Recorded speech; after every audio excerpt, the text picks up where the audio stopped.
C'était très long à avoir des enfants. Ouais. Et je me dis persuadée, j'en aurais pas. Je me dis, je vais pas en avoir. On a souvent parlé de Marie-Thérèse Ordonez, de son parcours, de son image publique et de ce qu'elle incarnait aux yeux d'une génération entière. Mais presque jamais de son fils. Pourtant, derrière cette figure connue, il y avait un enfant, un garçon qui a grandi dans l'ombre d'un nom chargé d'histoire et sous le poids d'un regard collectif parfois difficile à supporter. Qu'est-il devenu avec le temps ? Pourquoi son histoire s'est-elle peu à peu effacée des récits officiels ? S'agit-il d'un choix délibéré, d'une fuite nécessaire ou d'une blessure restée silencieuse ? Car parfois, l'héritage le plus lourd d'une vie célèbre n'est ni la gloire, ni la mémoire, mais le silence laissé derrière soi. Bien avant que la question de son fils ne surgisse, Marie-Thérèse Ordonez occupait une place bien définie dans l'espace public. Elle appartenait à cette génération de femmes dont la trajectoire se construisait sous le regard constant des autres, dans un monde où l'image, la réputation et la retenue comptaient parfois plus que les émotions intimes. Aux yeux du public, elle représentait une figure solide, maîtrisée, presque rassurante. Son nom évoquait un parcours, une présence, une forme de respectabilité construite au fil des années. Rien, à première vue, ne laissait entrevoir la fragilité que pouvait dissimuler cette façade. Dans ces années de reconnaissance, la vie semblait suivre un ordre logique. Les apparitions publiques, les engagements, les relations sociales dessinaient l'image d'une femme installée, consciente de son rôle et de sa place. Autour d'elle, tout semblait indiquer une existence équilibrée, structurée, presque exemplaire. C'est dans ce contexte précis qu'est né son fils, un enfant accueilli dans un univers déjà chargé de codes, d'attentes et de silences implicites. Dès ses premières années, il grandit dans un environnement où chaque geste, chaque mot, chaque absence pouvait être interprété. À l'extérieur, rien ne manquait. Le cadre matériel était stable, l'éducation soignée, les repères sociaux bien établis. Mais cette stabilité apparente avait un revers. Grandir auprès d'une figure reconnue signifiait aussi apprendre très tôt à se tenir à distance, à ne pas faire de vagues, à comprendre sans toujours qu'on explique. Le fils de Marie-Thérèse Ordonez n'était pas seulement un enfant, il était déjà, malgré lui, le prolongement d'une image publique qu'il n'avait pas choisie. Les témoins de l'époque décrivaient une famille discrète, peu encline à exposer sa vie privée. Cette retenue renforçait l'aura de sérieux qui entourait la mère, mais elle laissait peu de place à l'expression des failles. Pour un enfant, ce silence pouvait être protecteur, mais aussi étouffant.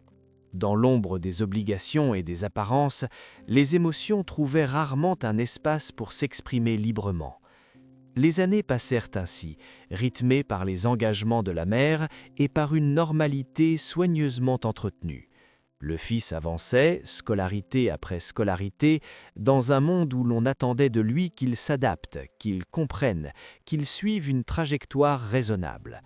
Aux yeux des autres, il n'était qu'un détail secondaire dans l'histoire d'une femme connue, mais pour lui, cette place secondaire pouvait déjà ressembler à une forme d'effacement.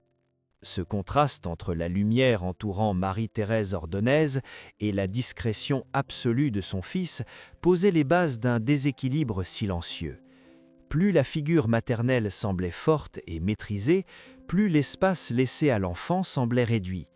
Rien de spectaculaire, rien de scandaleux, seulement une accumulation de non-dits, de regards retenus et d'attentes implicites.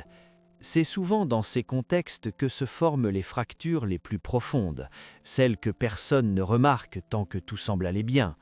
Car derrière l'image d'une vie réussie, une question demeurait en suspens, invisible mais persistante. Que devient un enfant quand il grandit dans l'ombre d'un destin déjà écrit pour quelqu'un d'autre ?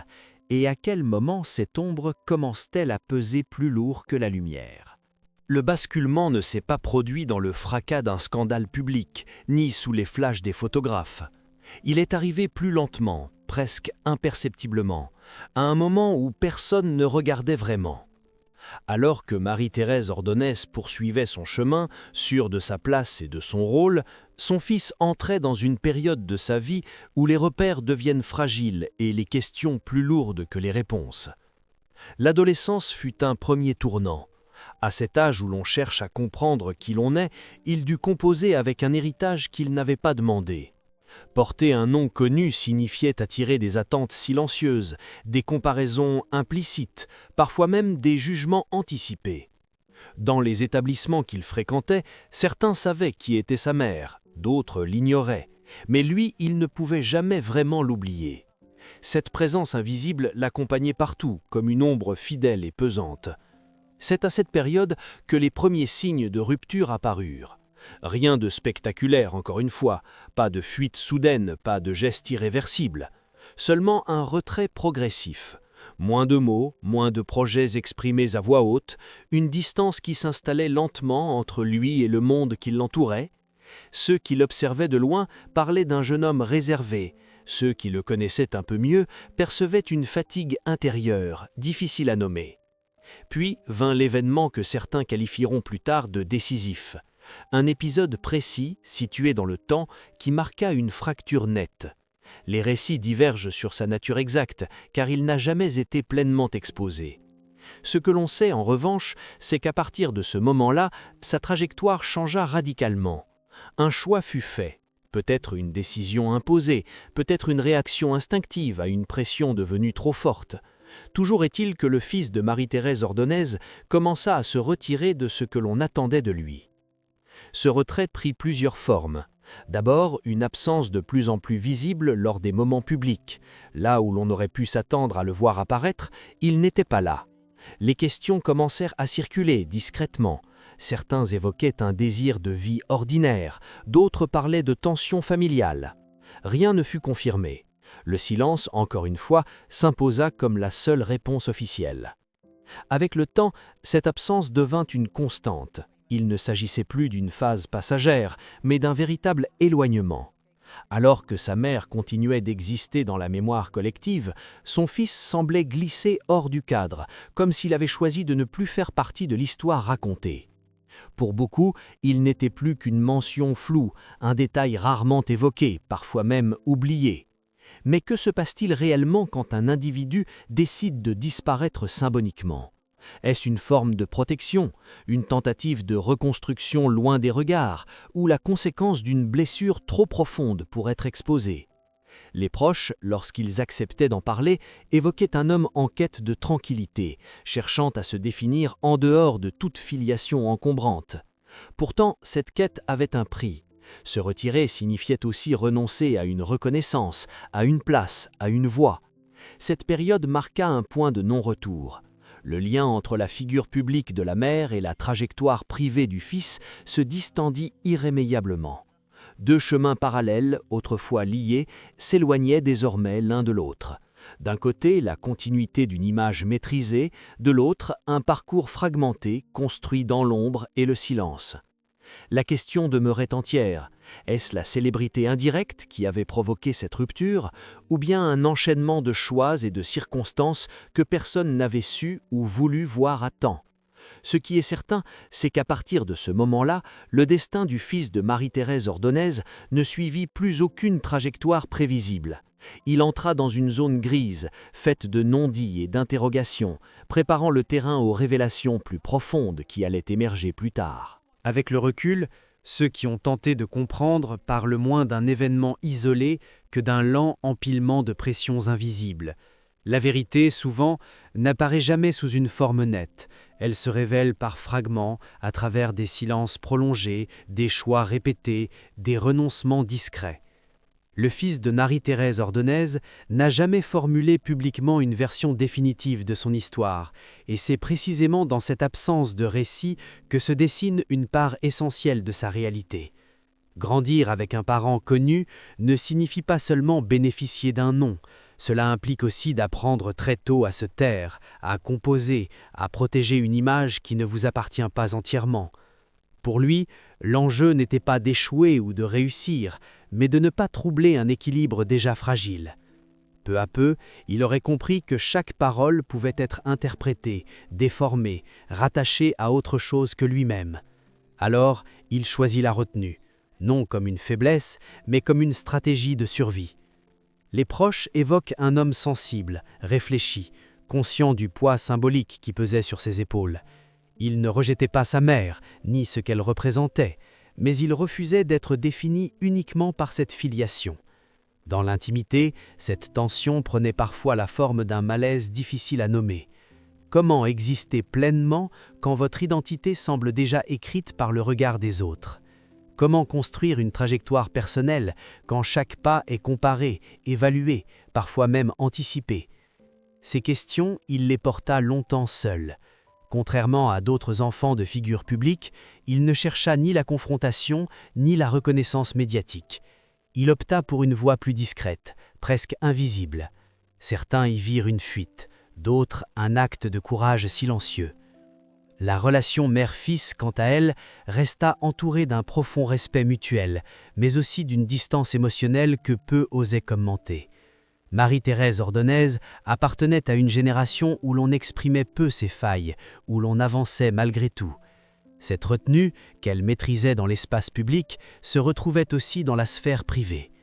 Il n'y eut pas de rupture franche, pas de conflit ouvert, seulement une incapacité partagée à mettre des mots sur ce qui faisait mal. Ainsi, chacun poursuivit sa route, côte à côte, mais séparés par un mur de non-dits. Avec les années, le fils construisit une existence à l'écart, loin des projecteurs et des récits officiels. Il travailla, se lia, se détacha, sans jamais chercher à réactiver un héritage devenu trop lourd à porter. Ce choix, souvent incompris, révèle une autre forme de vérité. Tous les héritages ne sont pas faits pour être brandis. Certains doivent être déposés pour permettre à celui qui les reçoit de respirer. Son silence, loin d'être un vide, devint un espace de reconstruction, un espace où il pouvait enfin être un individu avant d'être un nom associé à un autre. Et pourtant, ce silence pose une question essentielle. Dans les histoires de familles célèbres, qui décide de ce qui mérite d'être raconté ? Ceux qui parlent ou ceux qui se taisent ? En refusant de livrer sa version, le fils de Marie-Thérèse Ordonez a peut-être transmis un message plus puissant que n'importe quelle confession. Parfois, la vérité la plus profonde n'est pas celle qui éclate au grand jour, mais celle qui se protège dans l'ombre, à l'abri des regards. À la fin, il ne reste ni scandale, ni révélation fracassante, ni vérité spectaculaire à brandir. Il ne reste qu'une trajectoire humaine, discrète, presque effacée, et une question qui continue de résonner longtemps après que les images se sont tues. Que signifie réellement être l'enfant d'une figure connue ? Est-ce un privilège transmis ou une charge silencieuse que l'on apprend à porter sans jamais l'avoir choisie ?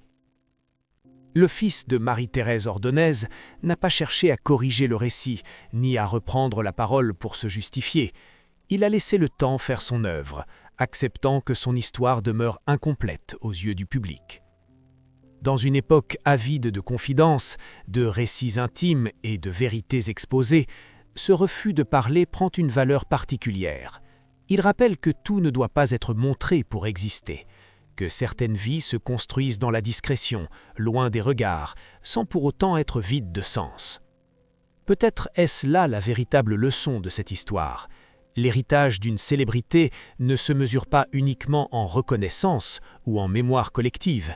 Il se mesure aussi à ce qu'il impose à ceux qui viennent après, aux attentes qu'ils n'ont pas formulées, au silence qu'ils doivent apprendre à habiter. Pour certains, cet héritage devient un moteur. Pour d'autres, il se transforme en poids, en frontière invisible entre ce que l'on est et ce que l'on attend de vous. En choisissant l'effacement plutôt que l'exposition, le fils de Marie-Thérèse Ordonez a tracé une ligne claire. Il a refusé de devenir un personnage secondaire dans une histoire qui n'était pas la sienne. Ce choix, souvent interprété comme une absence ou un échec, peut aussi être vu comme une forme de liberté conquise, celle de vivre sans se raconter, celle de ne pas devoir justifier son silence, celle de rester maître de ce qui lui appartient encore. Et si, au fond, la question n'était pas de savoir ce qui lui est arrivé, mais ce qu'il a choisi de préserver. Dans un monde où la notoriété dévore tout, y compris les liens les plus intimes, garder une part d'ombre peut devenir un acte de résistance, une manière de rappeler que derrière chaque nom célèbre, il y a des vies qui n'aspirent qu'à une chose simple et universelle, être regardées comme des vies et non comme des héritages.